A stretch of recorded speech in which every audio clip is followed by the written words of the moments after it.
Hello viewers, கிறிஸ்பியாக ஒரு evening snack உருளைக்கிழங்கு வச்சு எப்படி பண்ணுறதுன்னு பார்த்துடலாம் வாங்க. ஃபஸ்ட்டு குக்கரில் கொஞ்சமாக தண்ணி விட்டு அதில் 3 பெரிய உருளைக்கிழங்கு சேர்த்துருக்கோம்.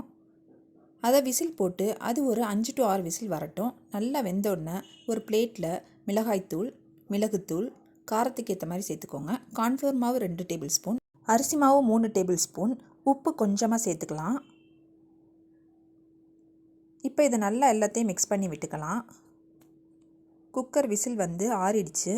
3 உருளைக்கிழங்கும் நல்லா வெந்துடுச்சு. இப்போ இதில் இருக்க தோலெல்லாம் உரிச்சிட்டு நம்ம கலந்து வச்ச மிக்ஸில் இந்த உருளைக்கிழங்கை சேர்த்து நல்லா மசிச்சு விட்டுக்கலாம். ஸ்மாஷர் வச்சு ஸ்மாஷ் பண்ணி விட்டுக்கோங்க.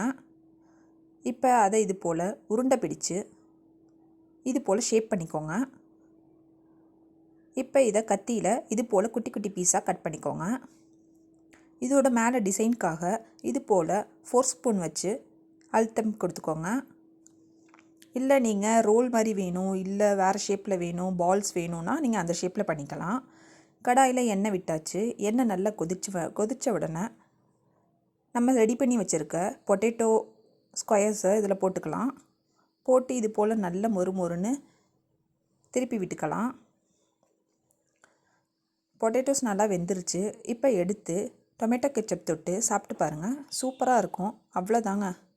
ட்ரை பண்ணி பாருங்கள். வீடியோ பிடிச்சிருந்தா அதீஸ் கிச்சனை மறக்காமல் சப்ஸ்கிரைப் பண்ணிவிடுங்க. தேங்க்யூ.